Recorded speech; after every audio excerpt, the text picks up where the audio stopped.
kanya, then balik na dito yung normal na lakad mo. Sige ko. Kadriyon ako. Normal ba yan? Normal ba yan? Normal na lakad. Normal lang. Normal na lakad. Parang abnormal ba? Parang normal na lakad. Normal ano lang. masasabi na normal ang lakad tayo sa tayo? Straight. Pwede straight, tuloy-tuloy. Hindi siya nagsisway and hindi siya natutumba. Paano ang coordination ng kamay at paa? Sabay. Sabay, yun. Sabay! Alternate! Alternate yun. Sabay, sabay. Doon ka maglakad. Nakakunggoy. Alternate. Alternate yun. Kamay tsaka yun. May balance. May sabay. So normal naman, hindi naman siya nalaglag, hindi siya nagsisway. That is the next test that we are going to perform. Romberg's Test. Sa Romberg's test, madali lang. Though the patient will be closing her eyes. So pikit ka, anong gagawin mo muna bago pumikit? You close your arms. Tapos tayo ka, straight body, pikit ka, and bibilangin ka namin ng 15 seconds. Dapat the patient will not move, will not fall down.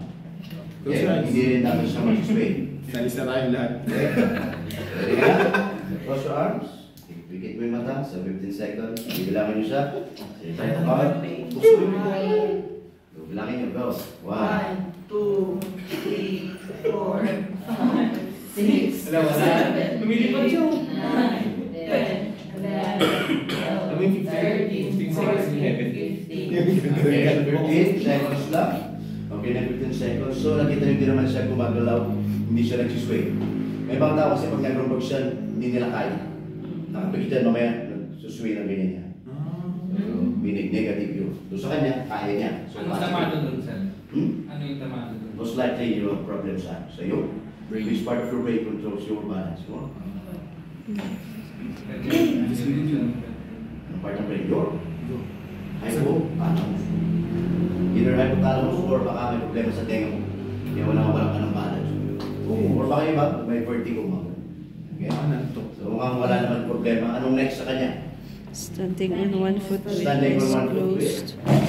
Eyes closed. Eyes closed. Closed na naman. So anong next sa gawin mo? Ganito naman yung kumain. Yung? Taas yung pa. Pikit na naman. 15 seconds naman tayo. Ready? Wait lang, sir. Ayan na. Dito na babalik yan. Ready na. Sige, pikit. So, make sure alalayan yung patient. Bali maglag. Ready na? 1, 2, 3, go. 4. Wala pa. 1, 2, 3, go pa. Isa pa. 1, 2, 3, go. Okay, so dito siya babagsak. 1, 2, 3, 4, 5, 6, 7, 8, 9, 10, 11, 12, 13, 14, 15. Okay, so medyo nagsisway lang, hindi naman siya nalaglag. So okay, okay lang yung result. So may bakasing tao, hindi nila kaya. Nakatupabala sa ganyan. Okay, so anong next na test? Heel into So let's walking. proceed to your kill to walking. Saan ang kill? Kill. Saan ang kill mo? Heel. Saan ang kill? Sa? Heel. Back of your foot. Saan ang to? Sa? Harapan. Baliktad. Heel yan. Heel yan. Toe yan. Yan yan to. So ano gawin mo muna? Cross naman yung kamay. Okay, pag naglakad ka papunta sa kanya, ganito. So follow a straight line. Okay? Pupunta eh, pabalik. Sige, go. Nakaklose yung mata mo. Bukas yun. Paano ka dinamang ka? Parang galit pa siya, sir. Diretso, bukas yung mata. Pagdikitin mo, ganito. Pagdikitin mo siya. Dapat baka punta ka doon without falling down or without swaying. Galing naman. So that is also known as what your sobriety test. So ginagawa yan sa mga lasing. Babalik. So nagagawa naman yan, hindi siya nagsisway, hindi natutumba.